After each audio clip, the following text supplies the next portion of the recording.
Welcome to the Pivot Clean Energy Podcast, How the World Cooks, the energy shift you need to know about. I'm your host, Alicia El-Mamouni. On this podcast, we are going to explore everything cooking, how it impacts the world, and why you should care. Let's go.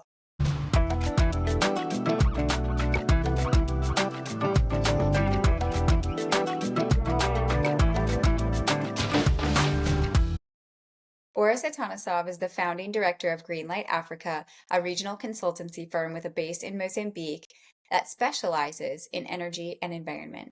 He has over 14 years of experience in research, project management, and business development. Boris holds a Master's of Science from Stockholm University, specializing in energy transition, focused on renewable energy, bioenergy, climate financing, and market development, as well as social and environmental impact assessments. He has strong experience in developing feasibility studies, market research, policy analysis, institutional capacity building, developing business plans, and managing projects within the mentioned fields. And so today we are coming to our final continent in our travels around the world, looking at bioethanol production, policies, and potential, and we are landing in Africa. We are going to hear about a more personal look from Mozambique, where GreenLight is based, as a representative view of Africa, but also hear about the continent as a whole and what bioethanol production and use currently look like. We will hear about countries that have begun implementing bioethanol and what the potential for expansion could look like across transportation and cooking sectors, as well as the three key elements in really helping the industry develop. Join us as we head to Africa to look at clean fuels. Hi, Boris. Welcome to the show, How the World Cooks. Oh, thank you very much, Alicia. Great to be on and happy to share some of my insights. Wonderful. We are just wrapping up a series of looking at bioethanol around the globe. We've gone to every continent so far except for Africa. And so you are going to share a little bit about bioethanol in Africa, what that looks like from a feedstock and volume perspective, some of the policies, where you see the sector headed. So we're really excited to have you on the show today to share some of your expertise. You are the founder and CEO of GreenLight Africa, which is a consulting company that's based out of Mozambique. Can you give us a little background on what GreenLight is and what you do? Wonderful. Well, as you said, I founded GreenLight in 2010. It's been quite an interesting 14 years already operating out of Mozambique and into several of our neighboring countries. We have focused on two specific areas. One has been on the energy sector that branches off into biofuels, renewables in the sense of electrification via solar, hydro. We've looked at wind. Our focus has also been quite extensive on rural electrification technologies, such as your mini grids, solar home systems, productive use of energy systems. And it's been a whole lot of fun just implementing these projects from research all the way through to practice. And then we also have a bit of an environmental leg of the company, which has been growing over the years. So we do environmental impact assessments, environmental management plans, environmental audits. And these tend to be quite linked with the energy work that we do. And that's been... as a result, it's been a multidisciplinary team, so both environmental and energy engineers and practitioners in the company. Wow, so you guys have quite a wide depth of experience across the energy sector in general. Looks like you're doing a little bit of everything, and we're going to talk more about that today. But tell me a little bit more about your background and experience. How did you come to start GreenLight in the first place? Well, it's a long story, starting with the fact that I was born and raised in Mozambique, and Mozambique is one of the countries that has quite the largest potential for renewables, including biofuels, on the continent. And in fact, policy-wise, the country has advanced quite much forward. So, GreenLight was started as a company that would answer to those policy and strategic objectives, not only of Mozambique, but many other countries that we've worked in. And how it all started was my education background from South Africa and then over to Sweden. Within Sweden, as most people are familiar, they have very forward environmental and energy-based research, development, policy environment. And so that's specifically what I studied and began to work with at a place called the Stockholm Environment Institute. And that was quite a lot of exposure on both biofuels and other energy-based solutions, which inspired me to come back to Mozambique and apply what I worked on in policy and research into more of a practical application. And so it's basically bridging that gap of what's on paper and materializing that into practice. And that's the result of many of the projects that we've done, which bring both elements together, and we have things to show on the ground. Yeah, not an easy feat, I'm sure, to get projects from the concept phase to the actual implementation phase. And are you working primarily in Mozambique, or are you working in some of the other countries surrounding Mozambique as well? So our primary market is Mozambique, thankfully, given that it's the home base and home Yeah. office as well for the team. However, we have expanded to the other Lusophone countries. So we've looked at Angola, we've looked at Cape Verde, Guinea-Bissau as interesting markets to basically transfer a lot of our know-how that's been developed and created in Mozambique to these countries that have come in a little bit later in the sector development. So it's been a good opportunity. But we've also worked in East Africa. We have had several assignments in Kenya and Tanzania, Ethiopia, Uganda, Rwanda. It's been quite interesting to be able to work in these other neighboring countries as well.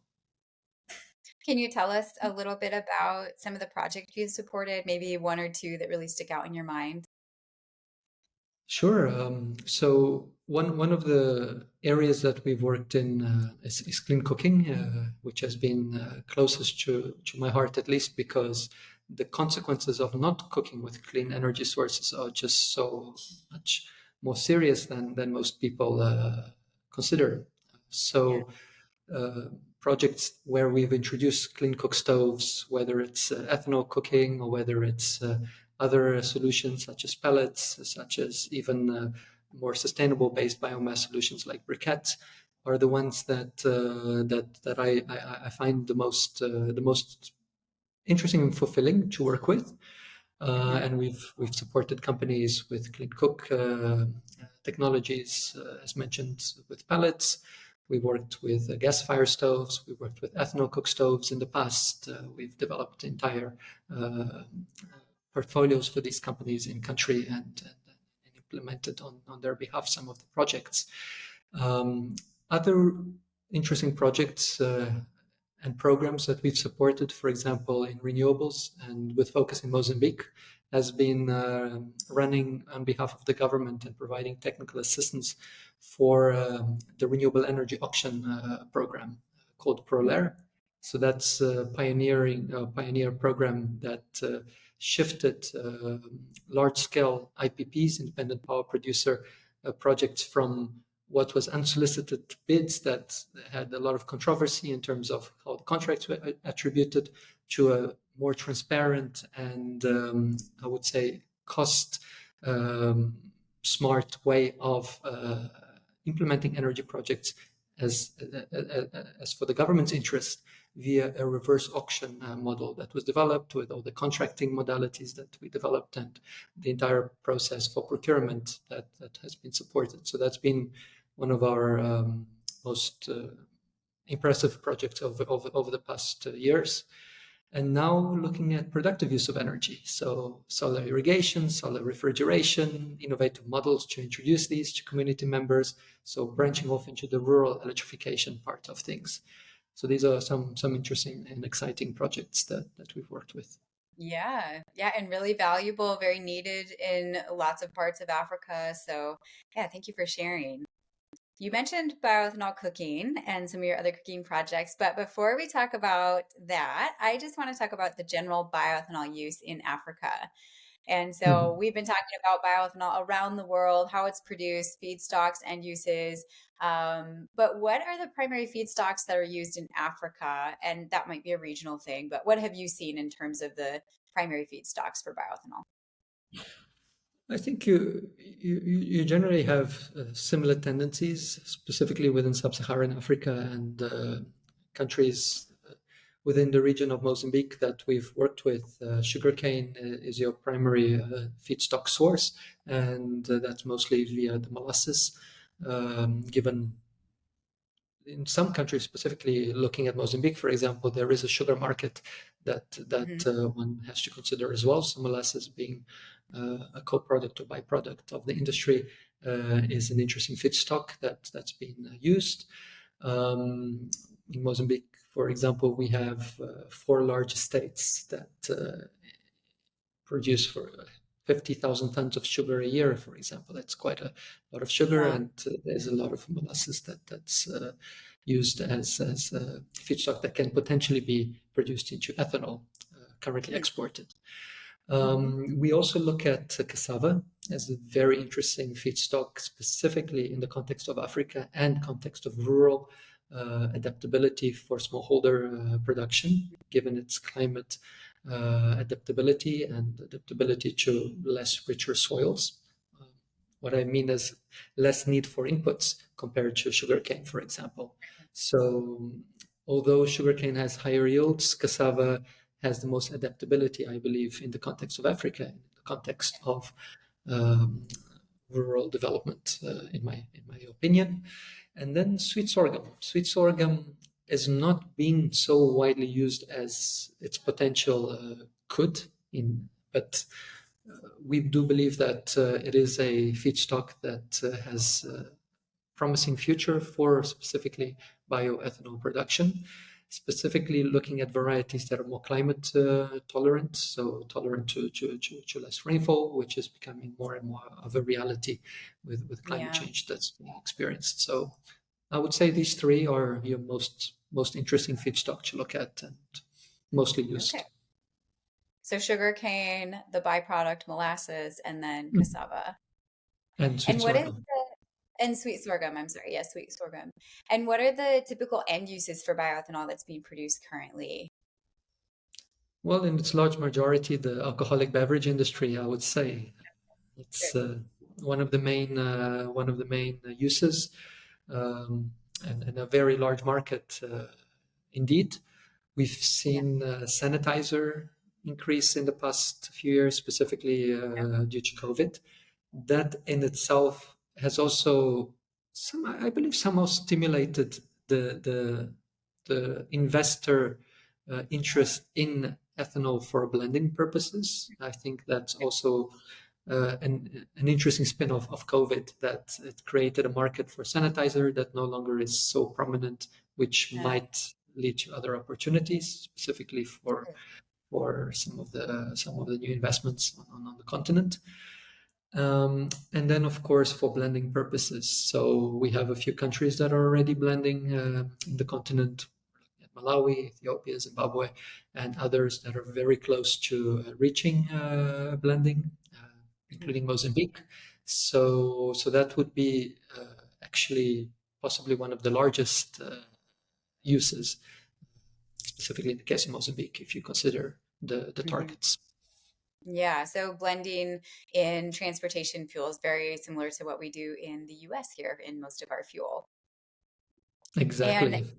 so what does that look like in terms of volume currently? Do you have an idea of what the total use for bioethanol is on the continent? Indeed, I was actually trying to piece together that information a few months back when we were putting together a report on bioethanol uh, production on the continent, and then in this case we were looking at Mozambique and lessons learned, and Mm, a lot of the bioethanol or ethanol industry being targeted towards the alcoholic beverage usage it was difficult to put together some of those numbers. So I don't have a specific number for the continent.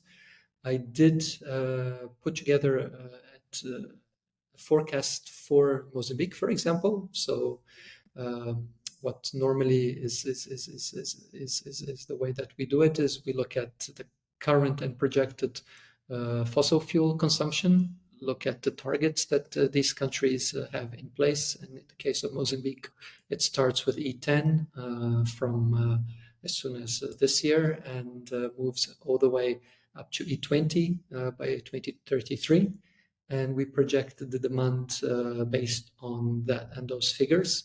And so to blend in Mozambique, for example, as soon as 2025, and looking at the E10 mandate, we would need as much as 73,000 cubic meters. So that's a lot of ethanol that would be needed. And currently, for example, we only, as a country, have a capacity to produce 27,000 cubic meters. Okay. So that's only 30 something percent of the demand that will actually be needed in the coming months. So Definitely a that gap shows there. you. Oh. That shows you what we're currently able to produce or producing, and what indeed will be needed as demand will surely show. Yeah, definitely. Do you think that one of the reasons it was difficult to see the amount of volume used on the continent is because it's pretty fragmented? Every country is doing their own thing in terms of bioethanol production and use. Exactly. That was the main challenge when we were looking at figures and trying to piece together experiences from the different countries and forecasting. Specifically, when you look at policies that are not clear with regards to their targets and capacity to meet those targets, which Sure. is your main consideration. Because if you look at targets, many times you assume that there is capacity, but in actual fact there isn't, and these targets may be sooner or maybe more ambitious than the country is ready to meet. Hmm.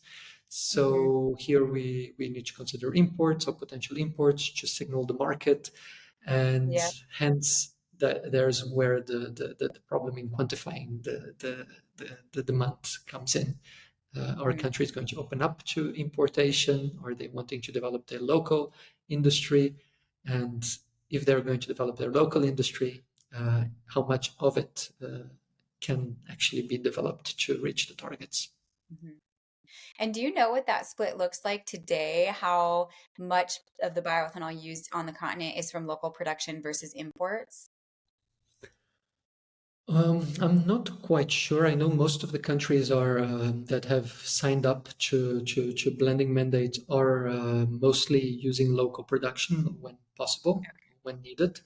For the case of Mozambique, I can tell you that policy is more favorable for local production, and that's what the the goal is, the ultimate goal.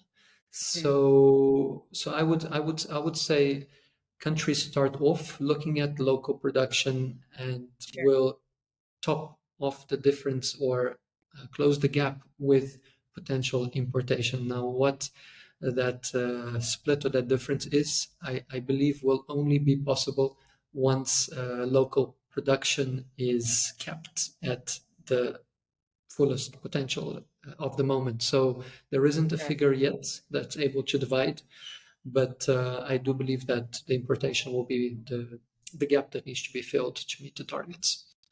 Yeah. In the case of Mozambique, for example, if you're looking at the local production opportunity now, you would need to meet close to 70% via imports, for example. Hmm. So, Sure.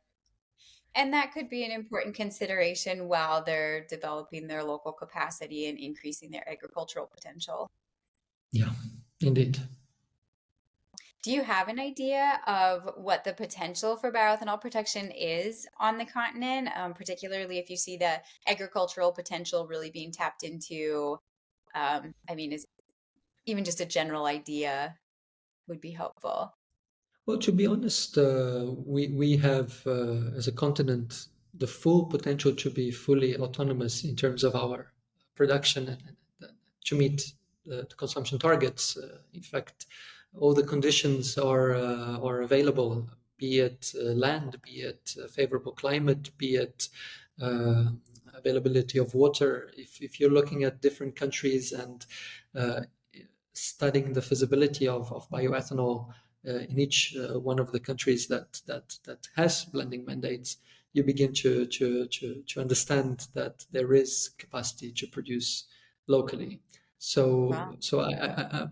I won't speak in volumes because the volumes or the potential in volumes I believe is the full blending need, not only for vehicles but also for clean cooking. If you're starting to look at the option of ethanol as a clean cook alternative to charcoal or firewood or other solutions like LPG or electricity that might not be readily available in some countries, Mhm. um, then the potential is even so much more higher just by the sheer number of biomass users.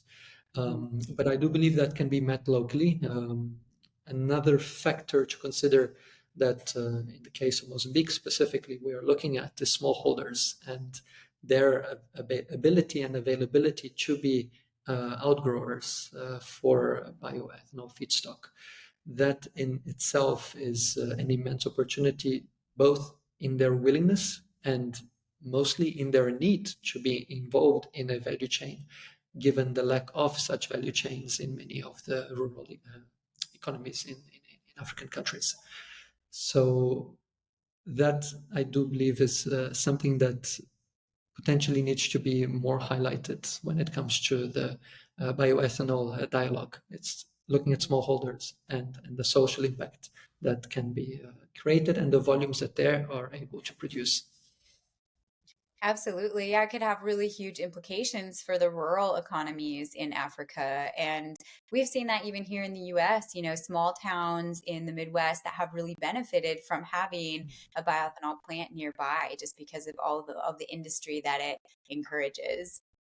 Mhm. Correct. Yes. Have you seen the industry grow over the past couple of decades? Have you seen more countries jump on, whether that's for blending or other purposes, or has it been fairly consistent?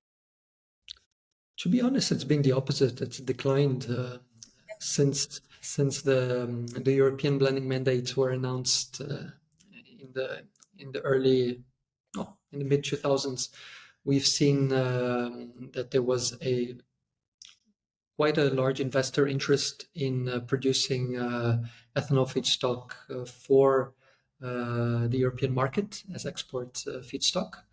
That slowly withered away with global changes in economics and policies that made it less interesting from an investor point of view to focus on ethanol as a feedstock for export purposes.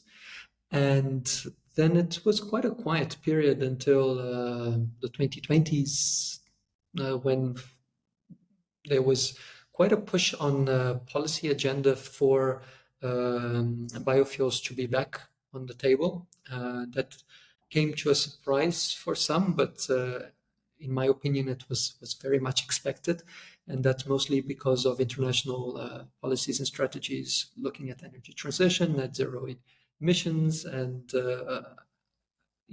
countries' commitments to reaching these targets, specifically reaching their NDCs. So in my opinion, there has been this recent push for a different purpose or a different goal, and I do believe that will be a more positive trajectory for growth, actually. Yeah, and it's also allowing countries to meet some of their climate goals as well. And so I wanted to ask if, there are specific incentives in place. You mentioned several countries that have been more focused on implementing blending mandates and whatnot. What do you think the motivation has been for including clean fuels into their ecosystems? Well, traditionally, the I would say the goal of these countries is to reduce imports of fuels. I think that remains a an incentive for these countries as such. Hmm. These countries, I mean countries that are dependent on fuel imports, that are spending a considerable budget on these imports, and also in turn have the potential to produce at least part of that fuel locally. And this is where biofuels comes in. So Hmm. in the case of Mozambique, for example, one of the main goals for government, specifically since they've announced a new blending mandate that was passed last year, and a new strategy for biofuels, and an economic stimulus package that also includes biofuels as part of the industries that are going to be focused on. It's Hmm. to develop the rural economy. And that's, I think, where it becomes interesting to look at the fact that there are incentives currently available for rural and for agricultural development projects, and these incentives can be used for biofuels. We have full tax breaks actually for companies in 10 years that wish to invest in feedstock production and in processing. Okay. So that's an immense opportunity here already. And we do believe that other fiscal incentives will be coming on board as the sector develops, and to stimulate more the sector, specifically when looking at ethanol as a final fuel. So, Hmm. so as mentioned, net zero emissions targets, energy transition targets, your NDCs and climate targets of countries, and then coupled with rural development objectives. These are your most recent goals that the government has or have. And we've seen this in other African countries Hmm. as well. Yeah. Yeah, and you know that we were very excited to see Mozambique moving forward in this, and Pivot has been working with you and other partners on the ground to really help guide some of those discussions and provide resources that we can. And so we're really looking forward to seeing Mozambique come on board with a biofuels policy and start implementing. And I'm hearing that you think that there's room for bioethanol to grow in Africa, specifically around transportation, probably clean cooking as well. What are some of the challenges that could prohibit growth in that sector? Well, if you look at the challenges that one considers, it would be those that are common to most sectors, most investment sectors, be it policy, be it favorable or non-favorable investment climate. These are common challenges we see in several African countries. Maybe going a little bit out of the box here, or not so much out of the box these days, it's your climate shocks that I believe will be your biggest challenge. I think we are going to be Mm. seeing more variable rainfall, droughts, more floods, and biofuels as a agricultural, predominantly agricultural dependent fuel. They in fact could suffer as a consequence of these climate shocks, Sure. and we've seen that they are affecting many African countries. In the case of Mozambique, we have an increased number of cyclones per year that are destroying entire fields, and this is most worrying for smallholder farmers that don't have technology that allows them to mitigate and to adapt to these shocks. So that's I would say the most concerning gap. Um, Having said that, of course, we can look at innovation for a potential solution to these challenges, Yeah. and that's quite exciting in terms of looking at solar irrigation for certain crops that mitigates the drought conditions that are experienced. I mean, we have technologies suitable for smallholders that are solar based and pay as you go enabled, which means that farmers can pay little by little over a span of 1, 2, even 3 years for their technologies. And after that period, it becomes theirs for the long run. We have a whole lot of innovation when it comes to insurances, agriculture insurances. We've seen a few organizations already introducing these packages to rural farmers, which in fact will provide a buffer when it comes to climate shocks. Sure. Yeah, do you think that policy can also have an impact, or how important do you think it is to have policies in place that either prohibit or encourage the growth of biofuels? Policies are fundamental. You need to signal the market, and when you have, in the case of biofuels blended into vehicle fuel or transportation fuel, when you have a clear blending mandate with clear targets, dates, and procedures that are very transparently laid out and in fact easily understood by investors, you will Yeah. have an interest in developing the sector. And for the case of Mozambique, we are already seeing this with the adoption of Hmm. a new blending mandate that came into force last year. So, like Mozambique, other countries are following suit or have already implemented such mandates, and that's shown in practice as they've started their programs. Look at Malawi, for example, is an interesting case. Sure. So yes, policy is fundamental. Policy is your first step towards any bioethanol sector development Hmm. strategy as a whole. It starts with policy and starts with the willingness of government to, via policy, introduce those incentives that make it possible for the sector to be viable cost-wise as well. Sure. Yeah, so jumping back to clean cooking, I want you to share just a little bit of your experience. I know you've had a little bit of experience with bioethanol clean cooking in Mozambique. And so if you could just share a little bit about that and the impact that it had on you and even shaped some of the activities you do with Greenlight. As I mentioned, clean cooking is a passion of mine, and it's one of the most meaningful areas to be working with. So, experience-wise, I mean, my clean cooking experience started from my master thesis, which I focused on ethanol for cooking in the Mhm. context of Mozambique as a hypothetical approach to an alternative that, in my opinion, as a student, made a lot of sense. And little did I know that I was going to then be contacted by investors that were interested to develop this project, specifically in Wow. Mozambique. And Okay. so I'm quite grateful for that opportunity, which was brought forward by what is today one of the largest clean cooking companies with focus on ethanol, which is cocoa. Mm. So I did have the opportunity to work on the commercial pilot and set up a lot of the operations that enabled the project to move forward and today be replicated in other countries. And that was a very interesting experience, and I can tell you specifically why.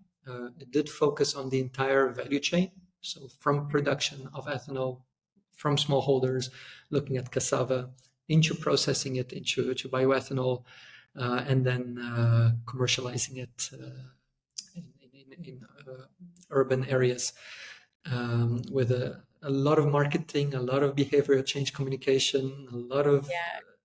techniques that were innovative and are still innovative, which made it possible to have a record number of users of ethanol cook stoves in quite a short time. And considering Hmm. it was only a pilot, I think it was quite phenomenal the experience. So that was one of my most I would say exciting clean cooking projects. Since then, we've worked on multiple other technologies. As mentioned, production of briquettes, of pellets, looking at gas fire stoves, applying the same techniques that we did for ethanol cooking for these other cook stoves and cooking fuels. And it's the same recipe. You need to make the stove desirable. You need to make it an Sure. aspirational item to have in the household, and that's the trick. That's the Hmm. trick, and people will pay for it. There is money in the communities. We we we shouldn't consider charcoal users as poor households that cannot afford other fuels because charcoal Mm. is very, very expensive. It's just the fuel switch, which is difficult, and the behavioral change, Sure. which is a challenge. So you make it an interesting technology, which is aspirational. People will Mhm. shift expenditure from charcoal or firewood when it comes to scarcity to ethanol and other clean cooking technologies. Mhm. Yeah, I was going to ask you about that, the willingness of individuals to switch. And it sounds like if the right elements are in place, people are more than willing to consider transitioning to another technology. And so that's really encouraging for bioethanol as it begins to expand. And thank you for sharing about your own personal experience. That had to have been really amazing to see your concept on paper come to life right in front of you, and now to watch it continue to grow across the continent. That has to be pretty special. Thank you very much. Indeed, it's been an adventure, and also have to be grateful for these opportunities to basically take us where we are today as a company that focuses on multiple renewable based solutions.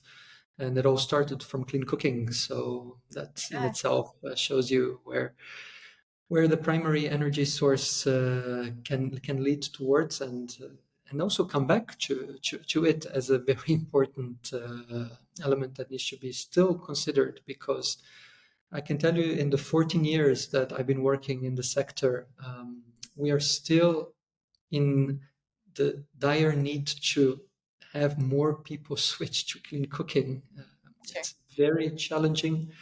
And in fact, when looking at the funding for clean cooking over the years, it's not been enough to make that difference. And Right. so um, one of my main concerns now is to stimulate more project-based financing, whether it's grant-based, whether it's looking at commercial financing for clean cooking or other sources. It needs to be back on the table. So I do believe that the impact still needs to be reached. Yeah, investment's going to be one of the critical determinants in how successful clean cooking is on the African continent and globally. Would you say that's one of the key factors in something that could really drive development of the bioethanol cooking sector in Africa? Maybe list your top three things that could really drive development in that sector. Well, they're all interlinked. I think policy, financing, and of course, user behavior Sure. and behavior change are your main elements, but they're interlinked because one without the other is not going to move anywhere forward. We've seen Hmm. countless clean cooking projects fail because there wasn't the right approach to the end user. There hasn't been the right Yeah. marketing or the right awareness raising strategy applied, and that's fundamental. So, same with policy. It can be the most spectacular policy framework, but if there is no financing and funding, Yeah. no one is moving forward with any project. And so now, with climate financing picking up again, with potential grant-based financing from several of your large banks and development banks looking at clean cooking, we do see a brighter future, but still putting together the amount of funding available at this point and considering the subsidies needed to make Yeah. these technologies affordable, we're still far away from reaching that level that is needed. So I would focus primarily on policy and financing, because we do have specialists already that are experiencing clean cooking that can definitely provide the other part when it comes to behavioral change communication. That is extremely important. Yeah. So it sounds like Africa has a ton of potential for expanding both agriculturally and then turning that into a value add profit through bioethanol that can go into transportation, cooking, other resources as well.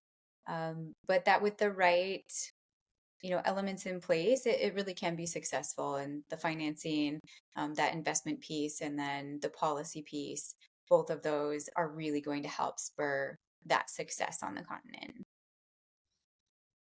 Agreed. And one final consideration, I think, which is extremely important when it comes to clean cooking, is innovation. We've seen Yeah. companies innovate. We've seen, for example, new metering technology that allows for stoves to be introduced on a pay-as-you-go basis. We've seen Hmm. technology that captures stove usage that directly feeds into uh, the climate finance platforms that companies are developing. It's we are moving in a very good direction, and the research and development seems to also be quite positive. And I do think that there is a new chance for the sector to take off when putting these elements together. Yeah, that's a really good point. Yeah, thank you for sharing your insight on that as well. We are wrapping up, but I always have a personal question on cooking for my guests. And so I want to know if you prefer to cook or if you like to have someone cook for you. And if you're the one cooking, what's your go-to meal? Well, in our household, mostly my partner is responsible for cooking. But when I do cook, I must say I have a guilty pleasure, and that is barbecuing. Ah, However, nice. You fit right in the US, Boris. however, I do choose a more sustainable alternative. So we do produce our own briquettes for some of the projects that we Wow, work with. okay. Okay. From agricultural residues, from coconut residues, for example, in the context of Mozambique. Yeah. My barbecue it is more cleaner, but definitely need to reduce that element of soot emissions that it creates for the planet. So that's Well, my you just guilty pleasure. taste, right? Exactly. So I can't. One thing is sure, I cannot criticize anyone for using biomass for the taste element because I have that in my own culinary habits. But indeed, yeah. Well, I think that's all right. I think you're justified in doing that with your clean briquettes. Uh, Well, Boris, it was so good to talk with you. You have a lot of experience in clean energy on the continent, and specifically clean cooking, bioethanol clean cooking. And so it was really valuable to hear your perspective and some of the elements on the continent that could really help develop the bioethanol industry there. So appreciate the time and so good to hear from you. Thank you, Alicia. Thank you very much, and thank you to you and Pivot for always bringing us into the loop of new developments and working with us. Thank you so much. Absolutely. Thanks. Thank you so much for listening. With over a third of the world's population lacking access to modern solutions and cooking with solid and polluting fuels like wood, charcoal, and kerosene, there are huge global impacts in multiple sectors. Pivot is passionate about opening access to household energy options around the world that also lead to reduced emissions, improved health outcomes, environmental protection, greater purchasing power, gender equity, and so much more. Join us for these personal conversations with farmers, fuel producers, distributors, stove manufacturers, policymakers, and consumers to learn about the dynamics that influence how people cook around the world. Please reach out to us at hello@pivotcleanenergy.org to find out how you can get involved. And we'd also be grateful if you found this information valuable and pass it along to friends, family, colleagues, your mailman, your grocer, anyone you know, and find some way to engage. Don't forget to follow us on our social media accounts like LinkedIn and Twitter. Check out our website at pivotcleanenergy.org. And of course, follow us on Spotify or wherever you get your podcasts so you can catch the next episode when it drops.